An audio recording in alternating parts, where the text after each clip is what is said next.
پارے کا آغاز ہوتا ہے سورہ فاتحہ سے۔ پورے قرآن کا نچوڑ مکی صورت ہے۔ اللہ تعالیٰ نے اس کو مختلف ناموں سے قرآن میں پکارا ہے۔ اس کو اساس القرآن بھی کہتے ہیں، بلکہ پورے قرآن کا نچوڑ کہا جاتا ہے، کیونکہ جتنے مضامین قرآن کے اندر ہیں وہ سورہ فاتحہ میں آتے ہیں۔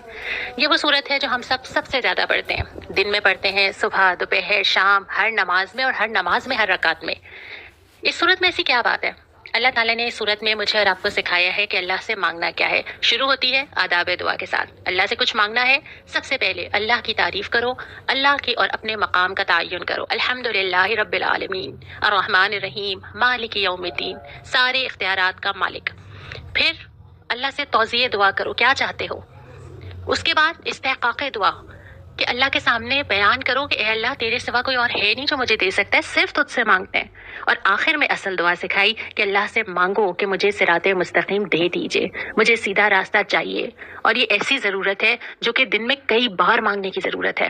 آپ جانتے ہیں کہ جس دور میں میں اور آپ ہیں، فتنے صبح بھی نئے ہیں اور شام میں بھی نئے طرح کے حالات، نئی طرح کی مشکلات، ایک ایسی صورتحال جو ہم سب کے اختیار سے باہر ہے۔ اور اس سب کے درمیان شک کا فتنہ، اس سب کے درمیان ان ساری چیزوں کا در آنا کہ انسان حیران رہ جائے کہ راہ حق کون سی ہے، اس کے درمیان اللہ کہتا ہے کہ بار بار مانگو، اہدنا الصراط المستقیم، اے اللہ سیدھا راستہ دکھا دیجئے۔ اور پھر جو شروع ہوتی ہے سورہ بقرہ، تو پہلی آیت ہی ہے کہ سیدھا راستہ چاہیے، یہ لو آ گئی اللہ کی کتاب۔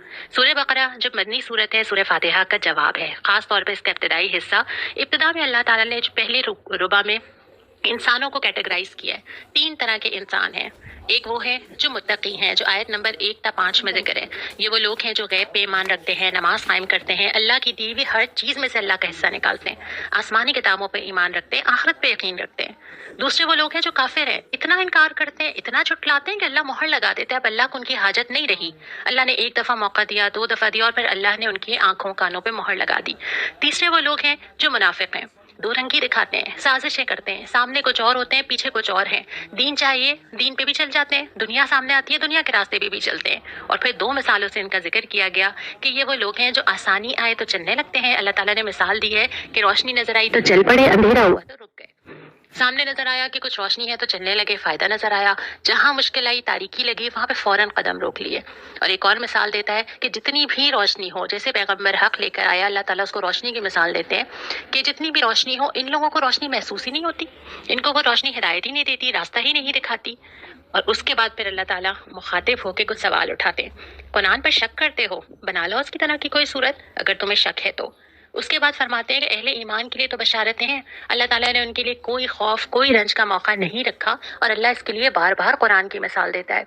یہاں پہ بھی ذکر ہے کہ اللہ شرماتا نہیں ہے کہ وہ مچھر جیسی چھوٹی چیز کی بھی مثال دے دے، اور یہ تینوں گروہ اس ایک ہی مثال سے، تینوں گروہ اپنے ظرف، اپنے عقیدے کے مطابق ریئیکٹ کرتے ہیں۔ تو اللہ تعالیٰ جو حالات لاتے ہیں، جو آج کل کے حالات میرے اور آپ کے پاس ہیں، ایک ہی مرض ہے، ایک ہی وبا ہے، لیکن ہر انسان اپنے عقیدے کے مطابق ریئیکٹ کرتا ہے۔ کوئی ہے جو اللہ پہ بھروسہ کرتا ہے، کوئی ہے جو اللہ کے وجود سے منکر ہو جاتا ہے، ایک ہی مثال سے۔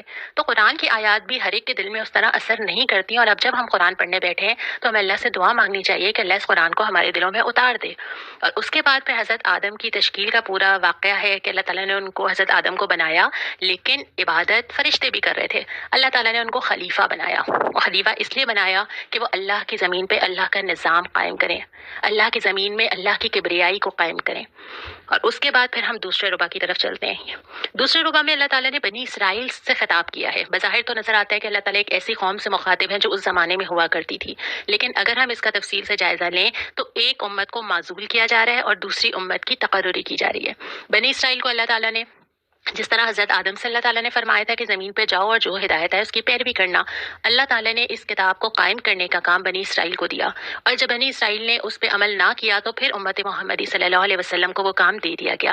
تو اب ایک امت کو جب معزول کیا جا رہا ہے اور اس کی فرد جرم سنائی جا رہی ہے، تو دوسری امت کو بھی یہ کہنا مقصود ہے کہ دیکھو ایسا نہیں کرنا، تم ایسا نہیں کرنا، انہوں نے جو کیا ایسا نہ ہو کہ تمہارے ساتھ بھی وہ ہو، اور پھر ان کا جو انجام ہوا ایسا نہ ہو کہ تمہارا بھی وہ انجام ہو جائے۔ اور ایک طویل تقریر ہمیں نظر آتی ہے جس میں کئی بار، غالباً 10 سے 15 بار ایک لفظ آتا ہے، یاد کرو، یاد کرو تمہارے ساتھ کیا کیا ہوا، اللہ نے تمہیں موقع دیا، من و سلوہ دیا، تمہارے لیے بادل کیے، تمہیں ہر چیز کی آسانی دی، تم نے بار بار سرکشی کی، بار بار سرکشی کی۔ اور پھر ایک طویل تقریر ہے جس میں ایک ایک جرم کو گنوایا جاتا ہے کہ اللہ نے تمہیں ایک بار نہیں کئی بار موقع دیا، لیکن تم نے بار بار سرکشی کی۔ تو اس کے بعد پھر جو تیسرا ربع آتا ہے پھر روئے سخن مڑتا ہے مسلمانوں کی طرف، اے مسلمانوں، یہ جو بنی اسرائیل نے بہت سارے سرکشی کی مثالیں قائم کی ہیں، اس کے بعد اللہ تمہاری طرف مڑ رہا ہے اور وہ کتاب اور وہ کام تمہیں دے رہا ہے، اور تمہیں دینے کے بعد اللہ تعالیٰ کیا فرماتا ہے؟ سب سے پہلے تو اپنی توقعات کسی اور سے نہ لگاؤ۔ یہ یہود ہوں، یہ نصارہ ہوں، یہ تم سے راضی نہیں ہوں گے جب تک تم ان کے راستے پہ نہ چلو، اور ان سے کوئی توقعات نہ لگاؤ۔ تمہیں لگتا ہے کہ اب بھی یہ تمہارے ساتھ چلیں گے، اب جو کام تمہیں دیا جا رہا ہے وہ تم نے ہی کرنا ہے۔ دوسری بات جو عقیدہ ٹھیک کیا گیا وہ یہ کہ آرزوؤں اور تمناؤں سے جنتیں نہیں ملا کرتی۔ میں چاہتی ہوں کہ میں جنت میں داخل ہو جاؤں، میں چاہتی ہوں کہ اللہ کے نبی میری سفارش کریں، میں چاہتی ہوں کہ مجھے جنت الفردوس اور اعلیٰ مقام ملے۔ کیسے؟ آرزوؤں سے نہیں ملے گا، یہ اللہ کی طے کی ہوئی بات ہے۔ اور یہاں پہ بھی یہی ہے کہ آرزوؤں سے اللہ تعالیٰ وہ جنتیں نہیں دیا کرتا جب تک کہ عمل نہ ہو۔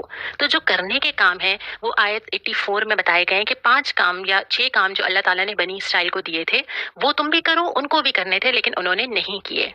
اور جو فرد جرم اللہ تعالیٰ نے ان کے اوپر عائد کی کہ تم نے کیا کیا کیا، وہ اس ربع میں ہمیں تفصیل کے ساتھ ملتی ہے، جس میں سے اہم چیزیں یہ ہیں کہ ظلم اور زیادتی کے خلاف آواز اٹھانے کے بجائے جتھے بندی کر لی، نسل پرستی میں پڑے رہے کہ اگر نبی ہماری قوم میں آئے گا تو ہم مانیں گے ورنہ نہیں مانیں گے، اپنے ہی بھائی بندوں کو قتل کیا، دنیا کی ایسی حرص کہ بس دنیا حاصل ہو اور مزید ہوتی چلی جائے۔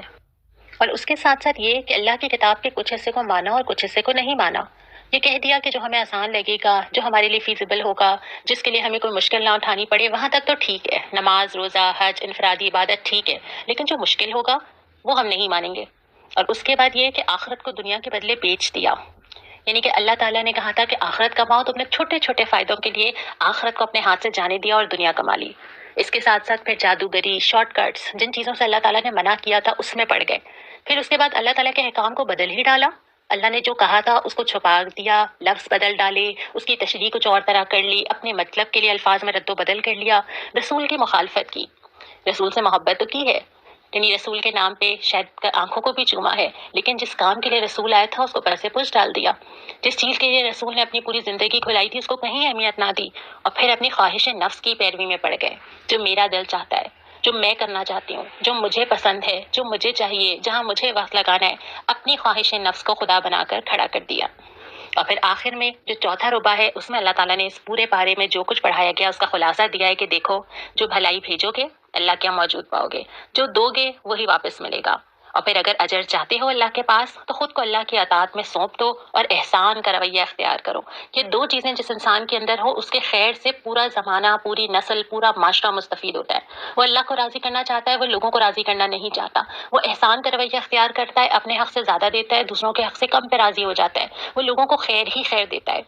اور اس کے بعد یہودی اور عیسائی تو تم سے راضی نہیں ہوں گے، اور اگر تم لوگوں کو راضی کرنے کی فکر کرو گے تو اللہ کو راضی نہیں کر پاؤ گے۔ اور آخر میں اللہ تعالیٰ نے وہ آئیڈیل دیا ہے کہ اصل میں آئیڈیل ہے کیا؟ حضرت ابراہیم علیہ السلام پوری زندگی اہل و عیال سمیت قربانی اللہ کے لیے، حنیفیت کے ساتھ، یکسوئی کے ساتھ کعبے کی عمارت اٹھاتے ہیں، دعا مانگتے ہیں اپنے اہل و عیال کے لیے، اپنی نسلوں کے لیے، لوگوں